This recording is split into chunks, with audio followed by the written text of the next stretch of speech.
Dr. Laura. And I'm Matthew. And this is We Changed Our Minds podcast.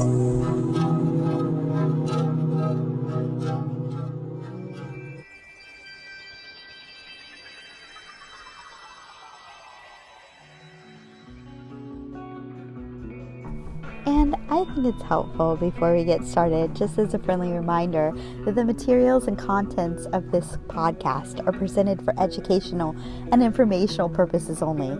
So the materials and contents are not medical, psychological, legal, or other professional advice, and they're not intended to be substituted for professional medical advice, diagnosis, or treatment. So if you have any specific questions about your health or healthcare decisions, please seek the advice of a licensed healthcare professional.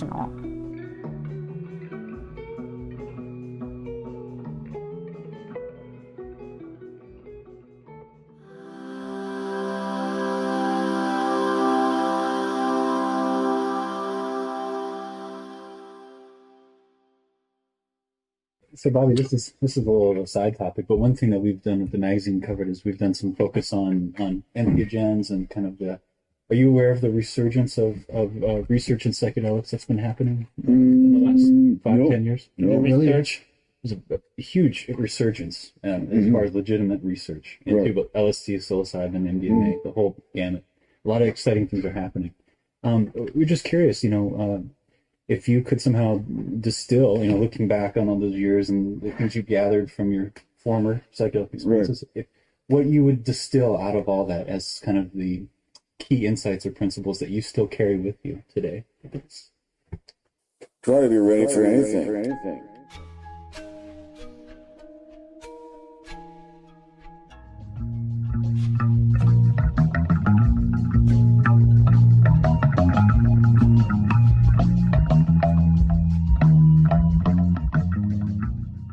Well, here we are.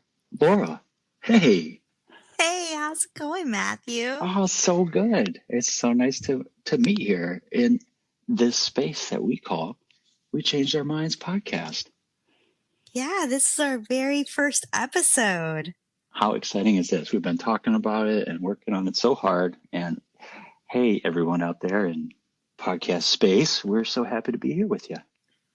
Yeah, that's awesome, Matthew. Well, I think we should talk about, why we're here and what we're doing a little bit. Yeah, let's get into that because it's been this cool, just a beautiful organic thing that we started talking about a couple months ago, and I've been so pleased at the way it's all grown into this moment now. And yeah, what do you remember about how this all started on your side?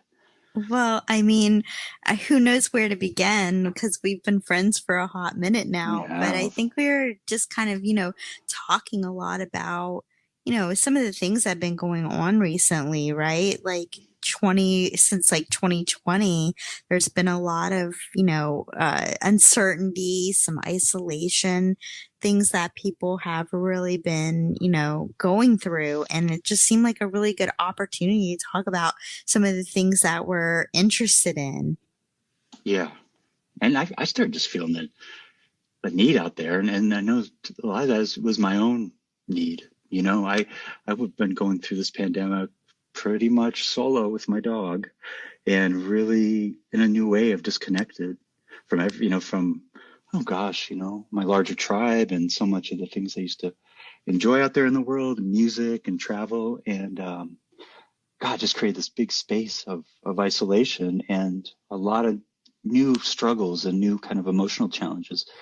And I just started thinking about a lot of what I would want if if I could offer myself something or someone like myself out there, what would help in this time? And I just keep thinking about community. I keep thinking about finding a way to reach across this distance and reach through that illusion that we all have right now that we're at times alone and really shine through it because we're not alone and we're all going through similar things. And I know everyone's different in how they're rolling with it, and I wanted to start looking at just kind of helping people keep out of trouble, with the things that they're doing to get through. It's a hard time. And, hey, we all go to a hall pass right now. If you can get through healthy and sane and get to the other side, we can work it out, but in the meantime, I think a desire to help people is really on the top of my heart and why I'm here. Yeah, well, you have a big heart. That's why. And then, You too, man. yeah, I don't know. I thought of it as a great opportunity. Just kick it with you, have conversations, laugh a We do little have fun, bit. don't we? Yeah, You've been warned, folks. laugh a little bit about some of our crazy, shenanigans and brouhaha. But I think, a lot of that is almost like foundational for us, right? It almost helped prepare us in some ways for some of the unprecedented challenges that have been kind of brought into our lives and some of the things that, people are struggling with, right?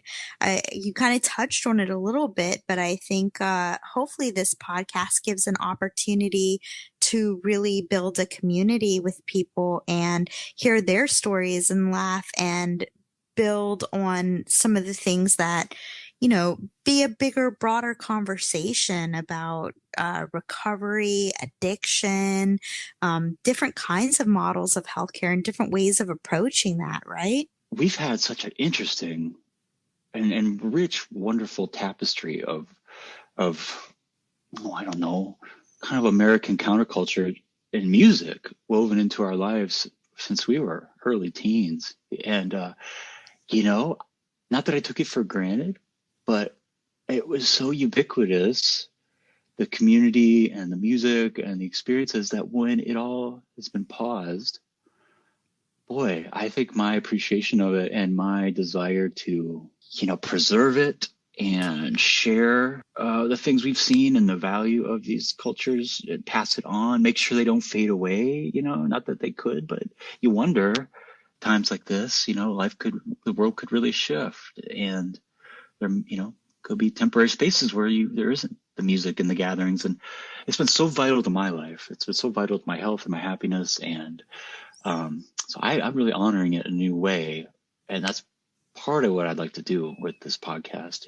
We have a lot of great stories to share, and we've seen some really interesting evolutions of American culture and counterculture, that need to be passed on.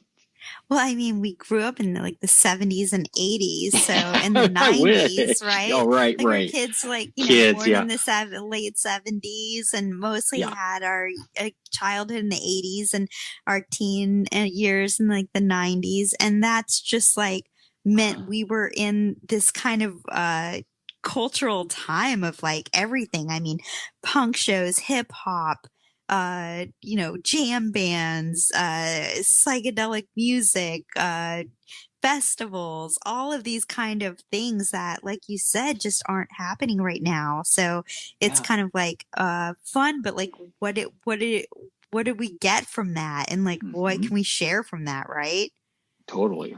And hey, the 80s rocked as a time to grow up in as a kid. I don't know. I get fonder of it. It's the more time that goes, and I look at the world today. I'm so grateful we had that window before computers really came in, and all the influences of social media. I mean, we used to just like we would get in like our big wheels and like ride down like the driveway as fast as possible and throw the brake on and like skid around. Like no worries about like cars coming, no car seats, no seat belts, just jumping around the car, like ride the bike, like no helmets, do jumps. I mean, these are like, it's like definitely a time where like, risk and risk assessment wasn't necessarily like a high priority all the time, right? Before we knew how dangerous everything was. or how to navigate our parent, like latchkey kids, and definitely your parents just being like, go out and play till it's dark, and I just think like, as the different generations definitely didn't have that kind of freedom, right? It seemed like a different world, I'm not sure a lot of people say that as adults when they look back, but it was. I'm really proud of that. The first part of our life was without computers, and it's tuned my head in a way that I've retained, and I'm grateful for it.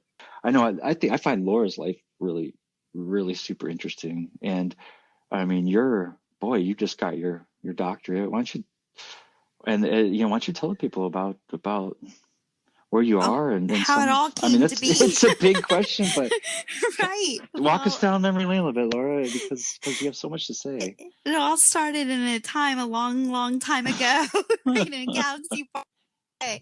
No, Oh I yeah, don't know. It's I think it's like a kind of a story of Americana, and in a lot of absolutely. ways, Oh right? yeah. I came from like a big family and really religious, and we moved around a lot because my dad had a job where he moved a bunch. And so I always had this kind of, ingrained feeling of an ability to move around, right? I didn't grow up in like one house that I was born in and lived in the same town my whole life. So it was just a natural evolution that, like, in my teen years, when the circus came to town and the Grateful Dead went by, that I just kind of jumped in on that and, kind of followed along. And then, of course, all of that time, there's also all this other great stuff that was happening too. So there was like great hip hop shows, and we used to, you know, skateboard a lot and run up and see all these kind of like, crazy punk shows and just anything that had to do with music and just getting out there in the world. But always, always art has been something I think we've always had in common. Wouldn't you say, Matthew? Oh yeah, yeah. I think we were really connected first, really, on as painters. Straight out of hippie central casting, Matthew. Mama Bear. Right? We've Like, always had that wonderful earthy mother energy. yeah, like, just lots of, let's see, home birthing and cloth diapering and just like everything that you can possibly, do just to try to do a good job of whatever it is, in every way, and like organic food and the whole like hippie movement. And I think that's what brought me to Northern California, where we kind of met each other, right? Yeah, yeah. So we're both in Northern California currently, and we met. Laura lived up in Humboldt County, where I still am, and yeah, there's a whole endemic culture there. I guess you could say it's a unique place. I mean, I was drawn to it for its really the natural beauty is really it's in a class of its own. The rawness and the spaciousness, and the ease of seclusion. But I think with that came a wildness, a spirit of kind of fierce freedom outside of like the larger systems in our country, that attracts certain people, and it's like counterculture is very integrated into like everyday life in a way that oftentimes I take it for granted. How different life can be in parts of Northern California. But really, it's a value system that connected us too. We have a similar group of friends, similar tribe. I think we're drawn to Northern California for similar reasons, which is really just a continuation of a lot of the values, a lot of the psychedelic values that we were picking up along the way prior to moving to California.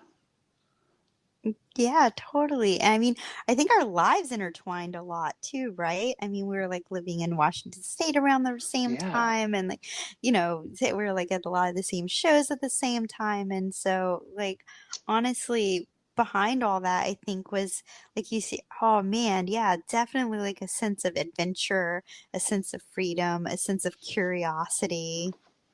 Yeah. And I think that's Did we like say the psychedelic shit? yeah, well, that's definitely maybe like a Duh. huge, yeah, that's definitely a part of it, But I think, it's also that spirit that I also saw some people maybe like uh live on the edge, right? Because it's kind of like living on the edge of a knife in a lot of ways, Mm, right? yeah. Because it's Yeah. like how far Unique can you, perils, huh? right, exactly. And so, over time, I've also had so many people close to me just really struggle with like addiction and really kind of take what could be like fun or an interesting experience and not necessarily, you know, um, have the easiest time with it, right? Yeah. Yeah. And that's important to talk about. And that goes right back to, laying out for you all in this introduction what brings us here. It's this in this time, I'm sure many of you have seen the statistics. There's a really an epidemic of addiction and rampant overdoses, in the United States. I know abroad too. And I mean, it's really an issue of our time. And the drug world of today it's gone through some really unique evolutions from when we, were really exploring it as young people, and unique risks and unique challenges, and kind of in paying tribute to a lot of the wonderful, again, evolutions of counterculture that you and I had the chance to witness and be a part of, is speaking to all facets of it, and bearing witness to it in a very honest way, in a way that could maybe help other people out there, just navigate similar things, and trying to bring it to a contemporary framework is one of the challenges I put forward for myself with this podcast. Is I consider myself a bit of a drug nerd. It's something that I've always been really had an intellectual interest in, even before I experimented. I can't explain it. It was like around 13, even 12, I started, these questions started coming into my mind, and I didn't know where they came from, but it started out as a fascination with mental illness. I remember at a really young age, I just kind of noticing people they'd call crazy or that were schizophrenic and hallucinating, and it was so intriguing to me. Oh, what are they seeing? And then, okay, well, why is their reality less valid than mine? How is these lines we draw for that we call sanity? What does that have to do with reality? I don't know. Let's check it out. And that led me to a lot of books on consciousness at an early age. I know you too, Laura. A lot of the classics, and Yeah, through well, we Huxley and Blake and right, of you know, course. Those are like just classic readings, and really like good old literature of like even the electric Kool-Aid acid test, and you're just kind of oh yeah, on the road, right? yeah. If there's an arc, a trajectory that I could always see of the way one would lead to the next, and kind of the basic questions it was posing about the mystery of life, you could say, so like the nature of consciousness. Okay, what is reality? What is sanity? Am I seeing all that there is to see, or is there more hidden from me? Those kind of things, right? And if you stay on that path with sincerity, I think most people will end up doing doing a little road through psychedelics, because psychedelics are really, they're tools to really look at those questions and, firsthand, and really stare them down, for yourself, and find out what that means. And there's whole cultural expressions and traditions and lineages in North America and globally. But where we grew up, that were kind of the expressions. They were the lineage holders for that kind of seeking. And I know for me, really quickly, that became Grateful Dead tour, which was a huge part of my, high school, adolescent years. I mean, boy, by 14, I had discovered them, and there was no going back. It was probably the only thing on my mind for like The only thing 15 to on 20 our minds years. that I think Yeah. like we have that I don't want to speak for you. I absolutely think I in know that common. about you, but right? 100%, right? I mean, That's what? like God, gets a hold of you, and it just don't let go. and it gets a hold of you because I think it like it does it had like all of the things that like maybe mainstream or contemporary like culture couldn't offer me. Mm. Like there's definitely like a sacredness and spirituality mixed with like a whole bunch of rambunctious fun mixed with a lot of creativity. I mean, like it was just like a if you took everything awesome and stuck it in a blender and hit pulse and then then you would have that, right? Like, how do you Grateful Dead even, smoothie. right? Exactly. Or just like super, like, how do you even describe that much like Hmm. awesomeness? And so I my, want to try. yeah, my experiences, I think, with psychedelics were really positive because I found myself around really fun, interesting, creative people. And, you know, uh, I guess they say like the set and setting, right? Were just like perfect. Mm. What a setting too. What a, what a phenomenon. I feel like I came on board late, but I'm so grateful that I had those handful of years there, because I've never really seen anything like it since. It's obvious the ways that the seeds of that culture have continued forward and evolved, which is so beautiful and inevitable. It's so natural, for things to change and keep growing. But I'm very, I get very sentimental about that particular expression. There's some beauty there that, yeah, I feel it's very special to me. And you're right. It was all these things that suburban, middle class life in America in the 90s did not offer, and that young people especially really long for, have a yearning for in their soul, and that's sense of belonging, like you mentioned, like traditions and shared values and rituals, right? I mean, in whatever form. I think we all crave that, but when you're young, it's really a time to tune into that, and it can lead you on if you let it be your compass, and you try to seek that out. I think a lot about kids today, and I just wonder. Yeah, I don't know. I'd love to hear your thoughts on this, Laura. I see traveling kids, in the place I live, the town in Northern California, it's kind of a little bit of a traveler hub, you could say, and you see kids remind me of the age I was when I was doing the Grateful Dead tour, and they got their backpack and their puppy, and they're like out looking, or just out just riding adventure waves. And I just wonder, it's like, where do they go? It's like, is there I lament for them at times because there isn't, I mean, the cohesion of like this tribe, this large generation, multi-decade tribe and value structure where there's elders, there to kind of pass down wisdoms, and it seems much more scattered. I could be wrong, but I wonder. I remember not too long ago, I saw this traveling kid sitting downtown spanging, and I just said, "Hey man, can I buy you lunch?" And then over lunch, I was just asking questions about what they were up to with their friends, and it wasn't a whole heck of a lot. It was just kind of drifting from town to town. Music wasn't a big part of it. I didn't feel like psychedelics were a big part of it either. And there was some richness there that it seemed like was kind of, you know, not as alive as when we were kids.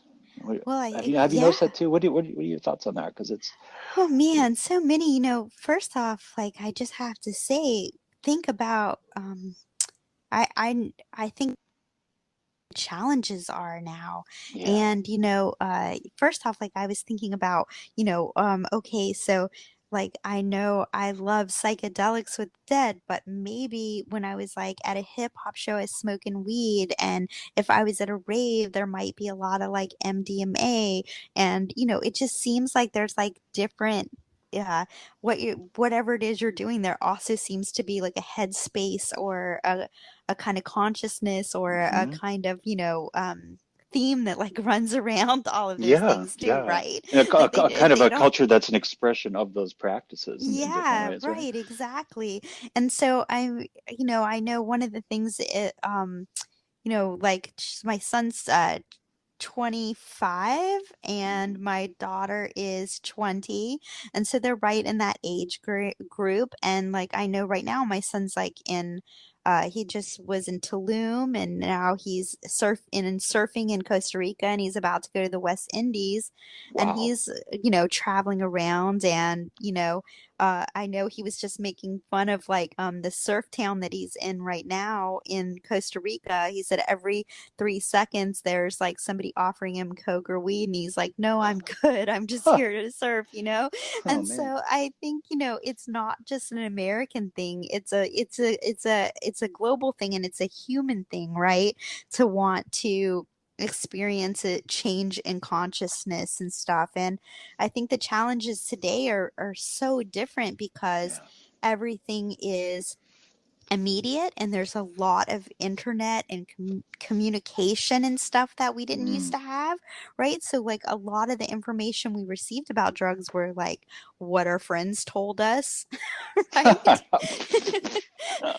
What we just were like had to make big Uh-oh. guesses. Yeah. And I think there's like a lot of, opportunity now for like honest, unbiased drug information because, one of the things that, yeah, there's a lot of cool stuff that we had, but we also had like just say no and the war on drugs and all of these kind of messages that like if if you took psychedelics, you were going to turn into an orange. You might never come back. You're going to jump out a window. All kinds of Like, dreadful fate. yeah, these crazy things. If you smoke weed, or your life is your brain's gonna fry like an egg in a frying pan. You know, Next thing you know, you're shooting heroin. right? Like it's the end of the world. And so, not to make light of like all the challenges, but I think there's it, if you're really asking about like what does it look like now, I think it's more of a complex landscape in a way because there are so many new different kinds of drugs out there, and there's this illusion of information, right?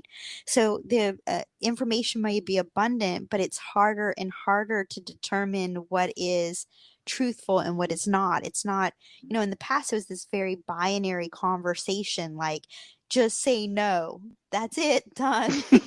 Handled. Or like, oh, let me just try it and see what happens. Oh wow, that doesn't my friend doesn't look good. Maybe I'll pass, right? Like these are the like ways that we were determining things. But now I think it's almost like a wide open landscape in a lot of ways, right? In a time where we're feeling like isolated and challenged. So I just think it's like it in a way there's like a lot of opportunity now to really look at this and have some real conversation and real dialogue.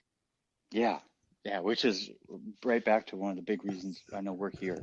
We want to reach out to all of you in this time, and we're going to provide a number, and we encourage everybody to call in and leave us your questions about your own drug use, challenges you're seeing, or technical things you're wondering about, and we will always deliver to you straight. We both come from a background where we really have a good grasp on the ups and downs in a really fair, non-biased way.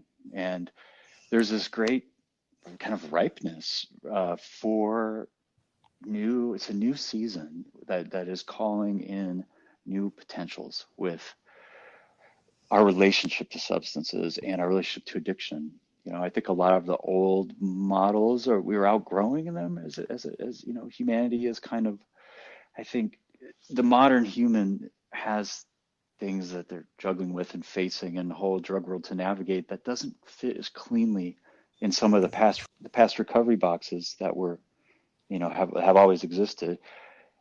And I feel a real calling to try to join in with everybody to really build a new paradigm for recovery, which, what is recovery? Recovery is, recovering yourself, right? And it's finding a way to be your most optimal expression of yourself as you define it. And, drugs, they have their pitfalls and they have their risks, and you can lose yourself in habits, that they get a hold of you. And next thing you know, you're not really feeling like you're steering your ship. It's important to have support systems. It's support systems that are inclusive and where the conversation is opened up. That's the big thing is we had such a heavy, just cloud of taboo and shame and conditioning over like most of my upbringing. In the 80s and 90s, there was such heavy conditioning. Like when Laura and I were in school, the DARE program was just a massive propaganda campaign that put a lot of fear, put in a lot of shame for using and for exploring, for doing something so natural, exploring your head and your consciousness. And it's not something we ever should try to eradicate from humanity. It's something important to acknowledge its place in humanity and acknowledge it in an honest way where people can just stay safe. Because, don't kid yourselves, anybody. It's a dangerous road to walk, and more dangerous than ever. I think there are so many more immediate threats towards health, well-being, straight up life that'll just, in substances today, it's easy to make mistakes. It's easy to make permanent mistakes that extinguish you, So what can we all do? Start talking to each other honestly about it, and to come forward with a lot of compassion, for the ways that we all find to explore our minds and cope with life stresses, and all that stuff is okay. We just don't want to get hurt on the way, and try to learn something too. I know I can speak for myself, Laura, but I know you feel the same when you're kind of turning life around from all different kinds of angles with substances, and you're looking at you're experiencing all different kinds of frames of relating to life in your own consciousness. There's a lot to glean. There's a lot of little pearls of wisdom and insight as to the nature of life, that if you're looking for them, you can find them, and you find those suckers and you polish them up and you hold on to them and pass them around, because there's great lessons there. Yeah, well, I mean, I feel like really one of the main reasons I was drawn to this podcast is because, you know, uh, for all the fun we've had, we've also had friends that just haven't made it. I Yeah. have so many friends that have been in prison, passed away, OD'd, Mm. uh, gotten diseases they're not gonna get cured from, and it's been like a path for me in my life, right?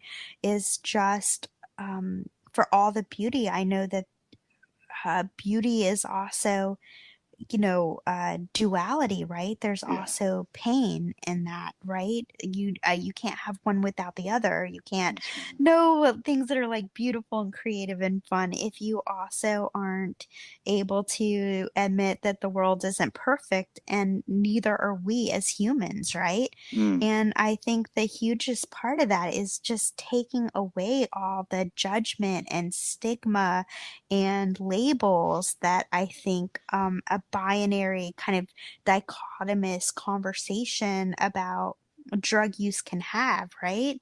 I think we're at this amazing new era, a kind of intersection of this various movements in like health, behavioral mental health, science, research, and most importantly, I think we're at a time where there's some personal empowerment.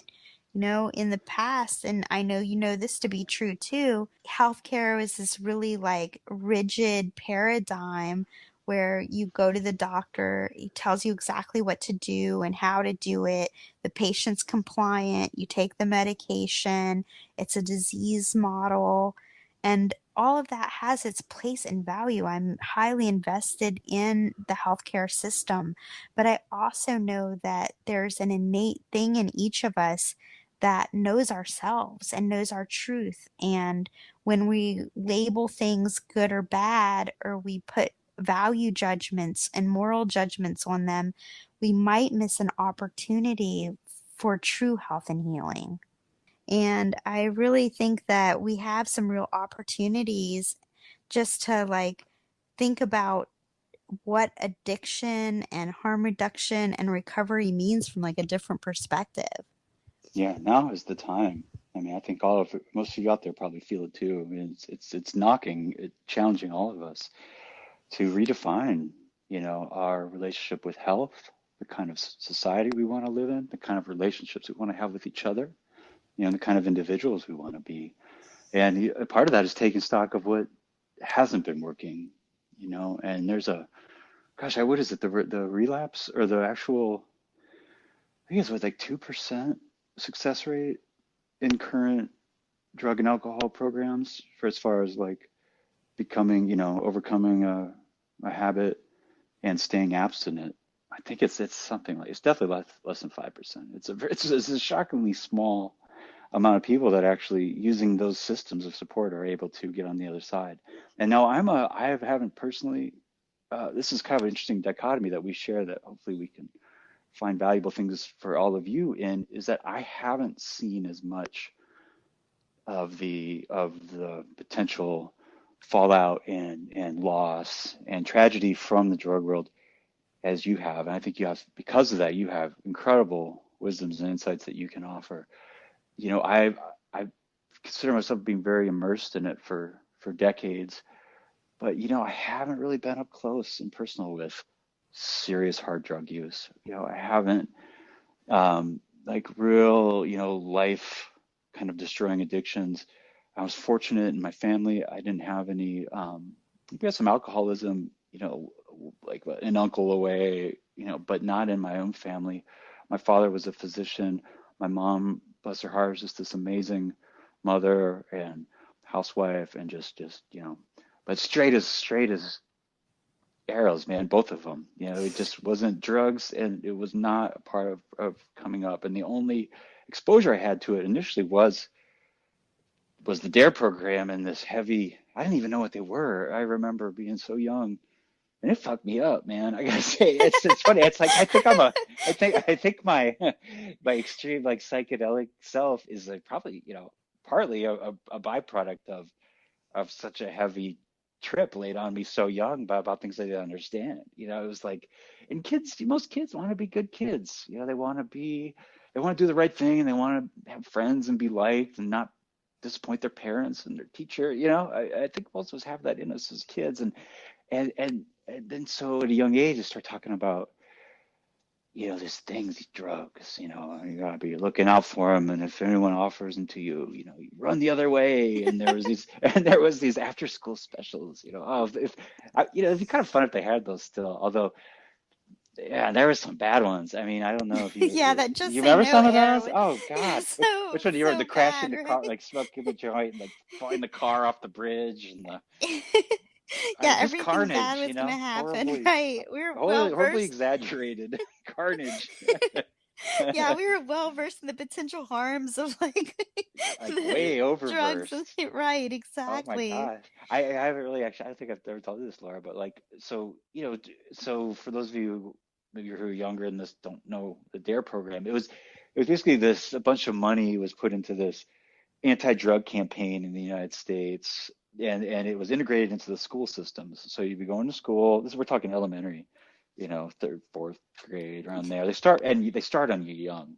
And a cop will show up, have a little seminar or whatever between third and fourth period. And then the cop shows up and he talks to the class, and he's got the briefcase full of drugs, and and he's just talking about all the terrible things that happen to you if you try these, and really putting some serious fear in you. And I wasn't even old enough to understand what the fuck they were talking about, but I knew, okay, drugs are really bad, drugs, and it's so much so that I started to think that this is a little odd. It didn't last long, so don't worry about me, guys. But it was like I started to think that they could read my thoughts, like the police officer and the DARE program and the teachers and the principal and my parents. I started to think that they could hear my thoughts, and I really, really wanted to make sure everybody knew that I didn't do drugs because I'm a good kid, and so I would repeat.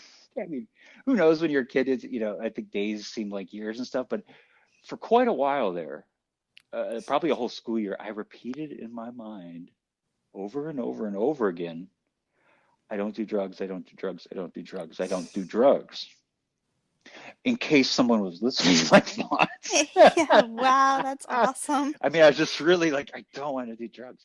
And I never saw them, I remember there was one sleepover where one of the kids, like five guys, and one of the kids, as a joke, hey guys, come here. He called a little huddle. We're at like Joey's house or whatever, and he goes, hey guys, hey, you want to do some drugs? And he pulled out his hand, and he had these Tic Tacs in his hand, and they looked just like pills. Oh, it just scared the shit out of me, man. It was definitely like an early trauma. And then he just started laughing. They're Tic Tacs, but man, boy, it made an impression. Yeah, you guys got wasted on those Did you Tic do that Tacs. too? Yeah, the freshest breath. You were all set. I got blues, I got oranges, man, I got reds. Well, we had like so much money because I grew up in the South, and so it was heavily funded there. And Oh, it's like the 80s, did you have so the Trans Am? yes, Sick. absolutely. And like the dare cops were like, serious business. It's like, Driving sports cars. yeah, exactly.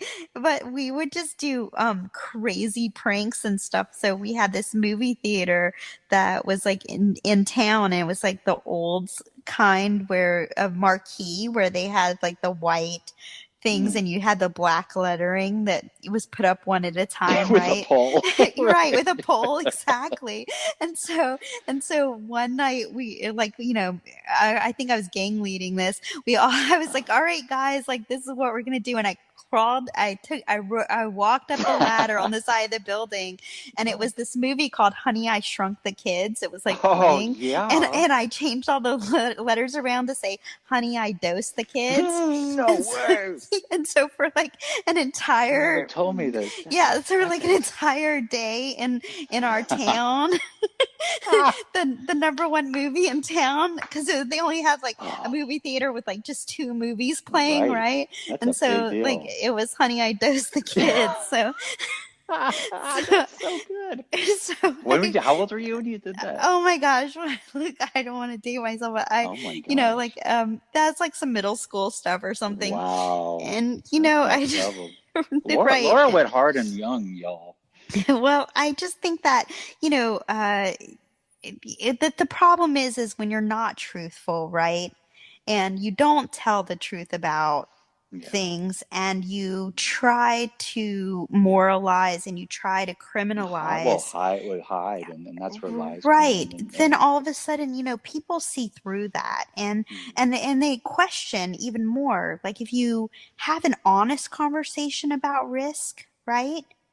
Then you can really start to make decisions around that. But when you I tell would hope. people, Kind of depend on who you're talking to, though. Would you say? yeah, that's probably true too, but like definitely when they Huh. just say no and they tell you if you smoke a joint, you're just gonna like go on like a rampage, and then you Not the smoke a time to joint, have an honest right? And then conversation. you smoke a joint and you're Mhm. like, nothing really happened. That was just kind of nice, and no Right. one around me is dropping dead.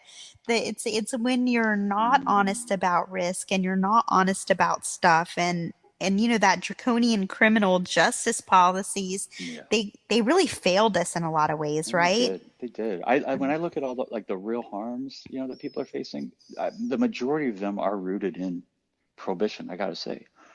Yeah. There's like that litigious punitive kind of way Hmm. that the American drug laws are like strongly linked to like racism and xenophobia and sexism and classism Yeah. and oppression. I mean, we could just go on, and the truth is like in a kind of new alternative framework or model that I know I personally would like to see moving forward is a way of being, harm reduction, decriminalizing, just having really more honest and straightforward kind of things, Yeah. right? That's the first step, really. To lift that, because that's really in those shadows is where so much goes wrong. That's where you have, yeah, lies taking root between loved ones because people feel like they have to hide things, and then and misinformation. It's like you have these shadows where there isn't the light of knowledge and truth, and a lot of ill things take root there. And so we could begin to shift that together and culturally. It's, I mean, trying to, let's just put it this way, trying to eradicate, to bust your way into a drug-free society is just I mean, I think most of us by now could see what a well-meaning but primitive, I would say you failed policy. well, certainly now definitely that should be failed, but it's this thing of like, I get it where they're coming from. It's like, ooh, bad stomp. You know what I mean? But it's like very caveman like, and it doesn't at all accommodate the nuances and sensitivities. But most of all, it doesn't acknowledge you, the desire and the impulse and the traditions of altering consciousness in the human being is as old as we are, and trying to get to beat that out of a human is like trying to beat a very vital aspect of humanness out of a person. It's not a question of removing it. It's a question about acknowledging it's a part of human behavior and then dealing with it head on factually so that it can be done safely and done in a way where harm is minimalized.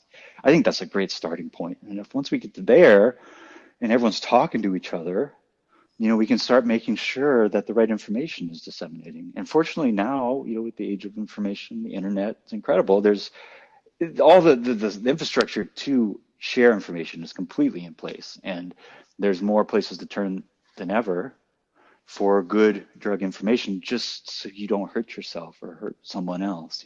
That's step one. And then from there, you can start getting into the nuances of the different psychological experiences and traumas and profiles that make people have different use patterns. Start to get the more nuanced kind of aspects of it. But starting first with harm reduction, I think is where, I think is a good place to focus. And then part of that is being truthful, being real open with the good and the bad, and the ugly and the beautiful that we've seen, and just I agree with you. sharing book information.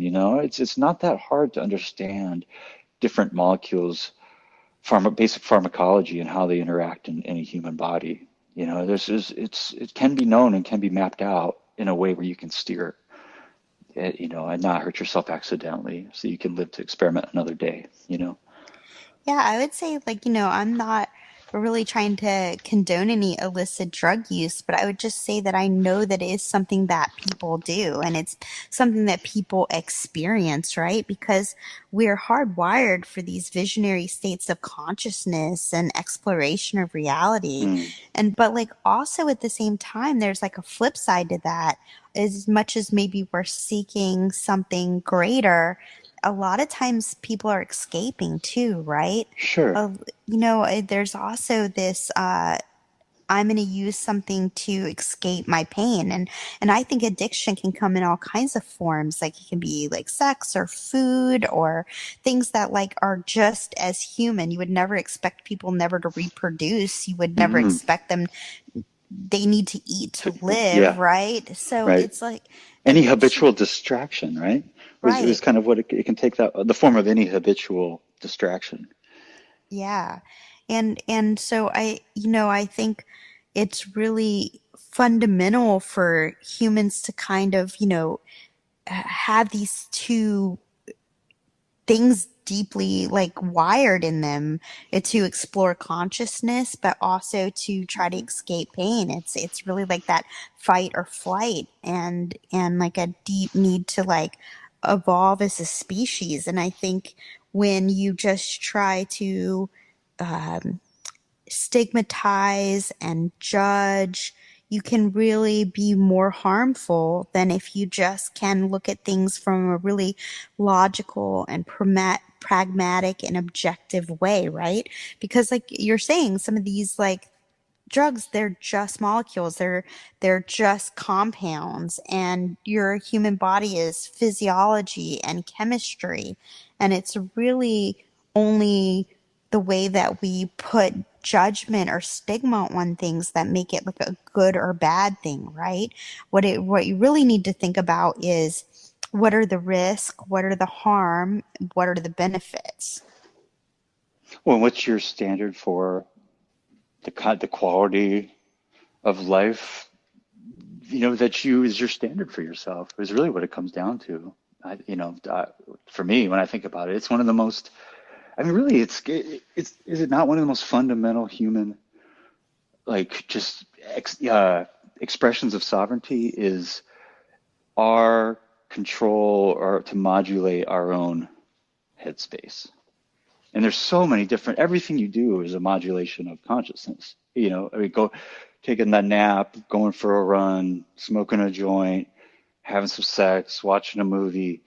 You're in this constant dance in life with these different modulations of input, and who am I to judge another? I mean, that was the thing when I was younger. I tuned in real quick to the hypocrisy of these people wagging their finger at people who are, finding these certain ways to find pleasure or escape. But then when I would turn and honestly just look at those same people, they had all their own versions of it. They just weren't drugs. And Yeah, right, how could one be exactly. better than another? It's really about, and then also, who am I to tell you how you need to be steering your ship? So maybe that's like more, looser than some, but I just can't. That's so fundamental to me from everything I've seen. And I feel very strong about protecting that, preserving that, that basic intrinsic right to be in whatever headspace you want to be. Of course, now, I think most people immediately jump to, well, does that mean get in a car, and you want to be in a headspace and you're driving your car and then obviously not. And we have to curb for ways that behavior, I think the line of that behavior, the boundary is where that can cross over to inflict on, harm or loss upon another. And I know that can get subtle. You can start parsing that out like, okay, well, then let's say a father, he likes to just drink every night because it helps him take the stress of the workday. But his kids and his wife are suffering because he's not being the most optimal father he can be. And totally, but we're all in a process of growing and becoming our best self. And we all have a different pace. It's got to kind of come back to a place of compassion to see we all are stumbling on our way, but we're all, growing and striving towards being a better person, a better citizen, husband, wife, father, mother. It's, hey, it's a hard world, folks. It's hard as you get older too. It's like to be your most optimized self for the world as you want to relate to the world is challenging. There's so many daily things, demands pulling at people, and that you're not getting the right amount of sleep or access to good food, and it's up to you the kind of life you want to live and how you want to feel as you go through your days. If you're reaching for something that helps you do that for a time, it's not the crime against life that I think we've always framed it to be. And I think those things have a purpose for a time. It's more about when you get to the point where you don't want to be doing that thing anymore, but you can't stop. Then we've crossed over into something else where we need each other's help, and we need support systems. But if you're doing it and it's working, I don't care really what it is, and you're not hurting anyone else, that's really low on the totem pole of priorities in this world, in a world of genocide and starving and environmental just desecration and racism and like that to me is such a really low tier of priorities, Well, I definitely think that there's a real need for sense making, right? How do you mean? Well, to deal with all the recent feelings of isolation and how to navigate in our changing world, I think, you know, the hope is that we can really start to help encourage policies and initiatives and shoot, even just this, a podcast, just conversations and dialogue that Yeah. really help kind of minimize the negative, social and legal, but also health impacts associated with drugs and even drugs that are illegal, right? Because the stigma associated with drug use, Especially drugs that are legal. right, exactly, because the drug policy and drug laws that make it illegal also add another layer of harm to people, right? Mega. Yeah, I mean, and the impact a jail sentence can have on your life compared to a substance, it's whoa. it's insane. And so recognizing the effect that it has on our lives, I think, is a huge part of what harm reduction, in its purest form is. It's just minimizing those negative impacts and really having honest conversations. That's right. Dispelling myths and misinformation and shame and secrecy and stigma and all of those kind of harms that come from prohibition. Those are huge for people to bridge, and then that's where the healing begins, right? That's where you can really start to recover or find a way to face whatever challenges you're having. That's right. I mean, when I take stock of the great harms of humans' relationship with drugs, beyond those substances that cause, physical toxicity, that do truly, with repeated use, where, break down your physiology. Okay, that's a thing, and that can be looked at. But most substances don't have that, but some do, and they need to be talked about in a separate conversation. But beyond that, what are the great harms? And certainly the majority of them seem to come from the specter of prohibition. And okay, so what do I mean by that? I mean, okay, heavy legal consequences, number one. Nothing can fuck up your life quicker. Number two, I would say the whole criminalization of the production of substances that's forced from prohibition creates a whole other host of unnecessary problems. And that is, illicit manufacture is outside of the regulatory standards, of consistency and dosage and purity. And you have this criminal aspect because you have a profit motive. And with profit motive, certain kind of folks are drawn to that. And people that may not have, good values, community-based values, they're really out for their own gain and can be very ruthless in securing their profits. So those are two big ones that really are in your face with prohibition. Another one is like we just already touched on, the shame, because it's this thing that is, you have to be secretive about it because you could get in a lot of trouble, but it's also looked down upon. It's like a second-class citizen kind of thing. And if people were honest, we find that everybody's doing some kind of drug, but certain drugs are put in this box, and so people hide them. And then the hiding comes these shadows in which things like lying and hiding is very fertile ground for addictions to take root.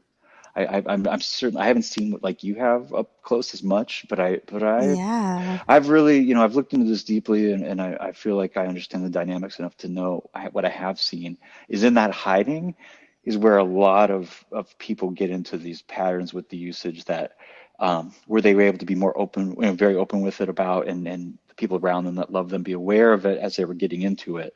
They would be more outdoors, but when you're hiding and you're using secretly, you're really setting yourself up to get on a train that you're having a hard time to get off of, and Right, because it's hard to ask for help like that. And it's hard to like even, kind of have like admit what's going on and stuff. Like honestly, if you're like hiding something, you're not just hiding it from the other person. There's like a tendency to kind of just minimize it for yourself. Like you almost have to convince yourself that that's true too, right? So it's like really taking that away is where you really get the opportunity to say, okay, cool, I'm done with this, or yeah, I actually do have a problem, right? Because if you're lying to others, you're probably lying to yourself a little bit too, right? yeah, there's a whole degree of hiding it, just hiding from yourself, from others. Yeah. So unnecessary. It's okay, and don't hide from us, guys. We we were going to leave you a number, and just call if you have questions, something that you're not sure about. We're here for you. We're a big part of why we're here, and we would love to somehow be of service from you. If we could take, all that we've been through together collectively, Laura and I, and turn it into this resource, from which others can maybe make better decisions or just navigate their experimentation safely. I feel so great about that. It really, really would fulfill a big purpose part of my life that is so necessary for health. Yeah, and I mean, you've been doing a lot of work around this your whole life too, Matthew. I mean, you went to school and you took psychology, right? Yeah, I did. I had an undergrad at Humboldt State University. I majored in psychology, counseling psychology, and substance and alcohol counseling. And I tried to get somewhat of a formalized foundation. Like I was saying earlier, I've always been interested in, just fascinated by consciousness. And the closest thing to, consciousness in college is, they call it psychology, and it is important. It's important to have that foundation, I think. It's kind of a versatility. I want to have both worlds, and specifically substance and alcohol counseling. And I did some field work after college, and I've been definitely done a lot of independent research. I don't quite have the academic path that you have yet, but it's something that I'm really moving towards as far as having a real foot in the new models for drug and alcohol recovery. And a whole lot of experimentation. Yeah. I'll be level with you guys. I got into psychedelics as a young teen, deeply, and that held on for decades. So all kinds of experiences. Well, I think, like psychedelics really go back to the dawn of human civilization, right? Because for centuries, like indigenous cultures, they use like psychoactive plant medicines and they induce these like trances and spiritual visions. It's just a kind of, fundamental human thing it's kind of just rooted in human history and it's ancient, right? These like Yeah. shamanic cultures that are like sacred or I don't know, you could say religious or at least like central to some kind of social community or tribal way of life. Like Oh it, yeah. Well, and it's it intrinsic to our mystical spiritual traditions. right, exactly. And I think there's just like something when you really look at like how just it's like how just like human it is, man, Yeah, right? yeah, right. Like Come on, it's just people. right, it is. It's We're like all just looking to get high. It's just like, wow.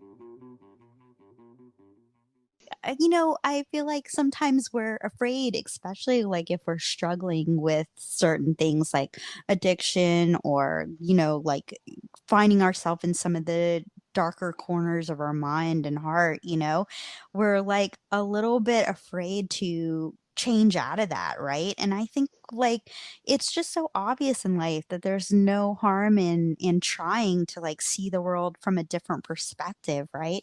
There's no harm in trying to be kinder, to be happier. And there's certainly no harm in trying to like improve yourself or your life, right? I mean, self improvement and looking for ways to be a healthier, happier person, I think is just kind of at the core of human experience. And we all have things that we'd like to change about ourselves, right? It like doesn't have to be like about a serious thing, but it can be that too, right? I mean, one of the things I think we do is try to make uh, ways that we can take what we're learning or take different approaches to stuff and then kind of start incorporating that into our daily life so it just becomes kind of routine.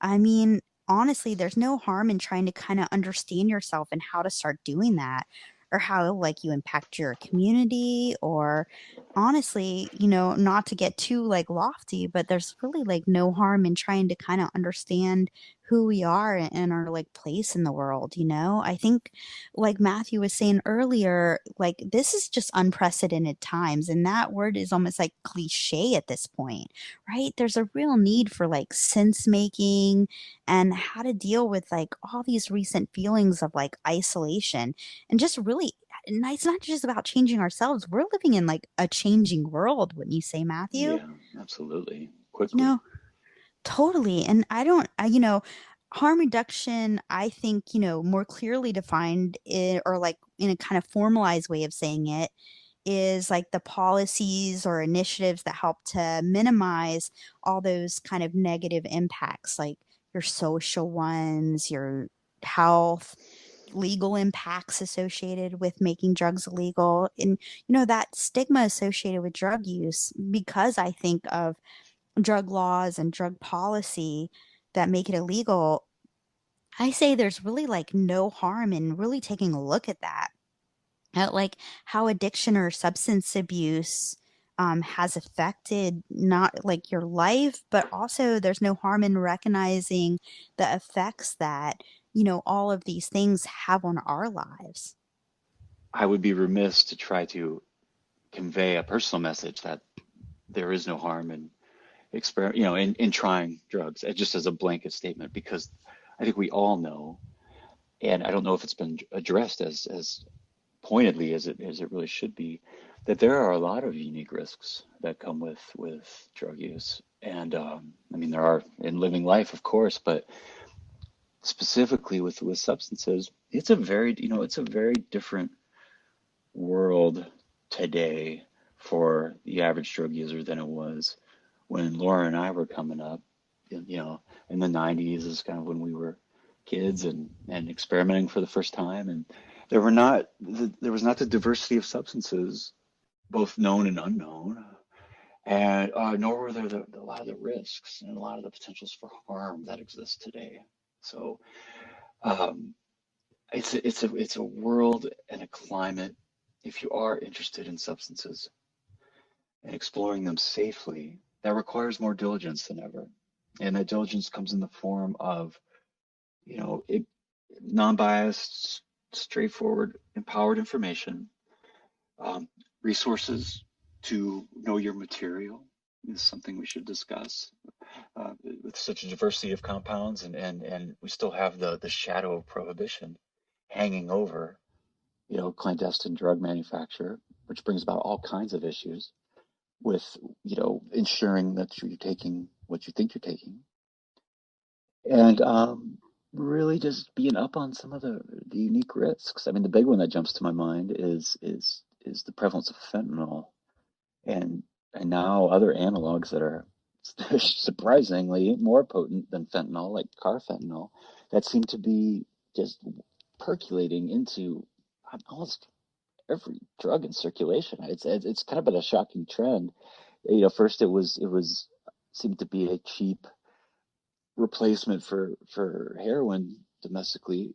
It quickly became something that's like contaminating most recreational drugs on the market. And I'm sure you all have heard of it. It's something to be really up on, because a very small amount will take you out. It will kill you. And it only takes once. So I would like to, in exploring this topic with you, Laura, I'd like to handle like that side of things, those different unique dangers and questions that came up to me that I feel an obligation to communicate to people and make sure they're aware of. Yeah, we're not here to like condone illicit drug use by any means, Oh but we no. are here to really like look at ways that you can reduce your harm and exposure and risk to things. And also, like an ability to kind of take a look at, you know, what that looks like in our society as a whole. I think not only are um is there a potential for harm on an individual basis, but kind of at a larger society at whole? It's really an aspect of humanity that I feel like needs to be acknowledged as a part of humanity, and then dealt with in a way where the potential risks and harms are minimized, which is, my personal understanding of harm reduction. And, I think it did us a great service, Laura, when we were kids. Um, I mean, it was a heavy programming. I mean, the whole dare thing, it really fucked me up. I mean, it was like, I was this young kid, it was like way too young that they started putting it on us, and it was super heavy in the 80s, and it was like just terrifying. It was really Well, terrifying. it was really presented fancy for us. I don't know about you, but we had them drive up in like the Trans Am with Dare like Oh wow, I logos never sprayed on got the the whole thing, Trans and Am. then yeah, like you didn't grow up in the But grew up South the where it was crime like dog, like heavily go by. funded, right? you know, and so it's just this whole entire programming Oh, it's so basically, much money. It was a right? very well funded, very orchestrated, propaganda campaign. But like you said, because honestly, we're hardwired for visionary states of consciousness and exploration and like other realities, like that seeking the meaning of life kind of thing is, kind Mm, of it's just rooted in like human history. And yeah. I don't think you can take like, you know, um, a little program and tell people like just say no to everything. You know, what's going to Right. happen is you're just going to have the people who really try something and say, well, that didn't harm me, so Yeah. maybe I'll try something else and do that. And all of a sudden, not to have like a slippery slope argument, but what you might find yourself is you've kind of journeyed down this path you didn't expect to find yourself in, right? Mm, mm, And I think if you have a more honest confirmation yeah. conversation that's really based on information and being more like forward and dispelling those kind of, misinformation,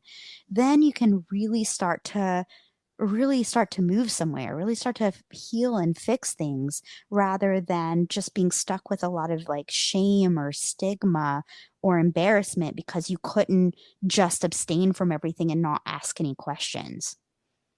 That's right. Yeah. There's a real cognitive dissonance that's sown in kind of the inherent dishonesty of that approach, and kids, when they're, even if you don't know better, you know better. If you don't know how you know better, kids are pretty good at like sniffing out some BS, and I just remember being really young, and Dare would come into the schools, and there was those after school specials.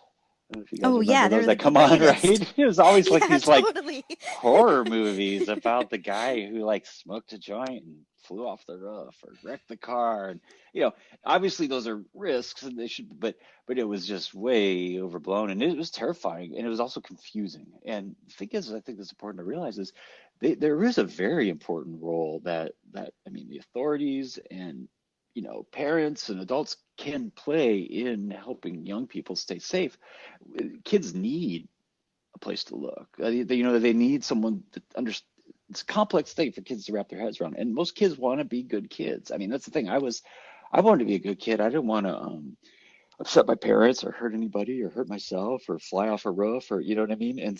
And so I cared a lot to do what they needed me to do, but it wasn't long before I could just see these just nonsensical kind of like inconsistencies and hypocrisies in this whole approach. I mean, it's like what one of the first things I started to notice is, okay, it's just say no to drugs, right? But well, what do you mean? What drugs? Some drugs? All drugs? Because I would go home and I'd see adults drinking alcohol or smoking tobacco, and I would look on the TV and there was drugs advertised to help you with this and that, and it, navigating that as a kid, it created this kind of where there could have been the strength of clear guidance and facts, it created this more of a confusion and a sense of distrust in what those same authorities were telling me because there's clearly things that were not true. We could all see it, and then also you start getting older, you see people, your friends using some of these drugs that were supposedly they're told to you were sure death or sure insanity, and you see your friends, they're having truly amazing, good experiences that are life affirming, and where there should have been an ongoing trust and dialogue with the authorities, that became severed at that point. And, everything that they said, you kind of just took with suspicion now. And some of that needed to be kept. There was good information in there. You hate for all that to get thrown out. But when you're not honest about drugs and when you're not you don't squarely address the intrinsic humanness of using substances and also the individual risks and benefits of each substance. Honestly, you're gonna be, uh, doing more harm than good. I feel in the dialogue and in keeping kids safe. Yeah, I think there's like been a real harm that that approach has wreaked on basically, our culture at large because what ends up happening, I believe, or at least in my experience of what I've seen around people is they kind of have a cloak of secrecy around it, Mm, right? Because yeah, there's not only just a legal thing, there's also a little bit of shame and stigma that's around it, right. right? It's a bad So thing to like do. yeah, but like even my friends, that, you know, um, maybe you're like doing opiates or something, right? And you know that they've struggled with it. You've hung out with them and they started kind of, getting a little bit more involved until they were like in a place where truly they're like addicted, and then you maybe like lose touch with them or you see them again. The very first thing that they say to me is, man, Laura, I've been clean. And they kind of, you can see them scrambling in their brain to like the last time you guys hung out. And they're like, since like, oh, 2 summers ago, right? And I'm doing really well now. But you can see in their physicality and in their body and all of those kind of things that maybe that isn't so true.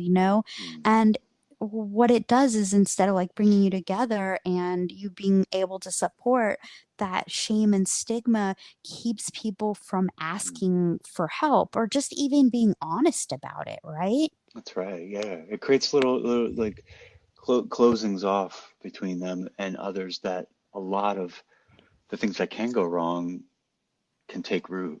That it immediately casts this pallor of shame around substances that then feeds all kinds of behavior that is more risky than it needs to be. And that's I know when we were talking about this, Laura, one of the things that we could accomplish or help encourage is just this complete lifting of shame around drug choices. I mean, really, let's be straight about it, folks. I mean, drugs are neutral. They're just individual molecular space-time coordinates with different properties. And that's not to say they're neutral does not mean without risk. I mean, there's this definite risk stratification with each substance, and each substance needs to be looked at in such a way. But it can't be hidden. When I think about where the most harms are allowed to occur, in my quest to try to do some good in this realm, it's really the shadow of prohibition has birthed so much dysfunction in human drug use that it needs to be remedied. I mean, that is everything from the obvious legal and personal issues that can come with a criminal case. I mean, that's a whole separate thing laid on already, a presumable dish of problems that somebody has, right? The way that prohibition creates demand and artificial demand and value on substances, so that drives a criminal enterprise. And with that criminal enterprise often comes shady practices or improper manufacturing, lack of standards for purity, right?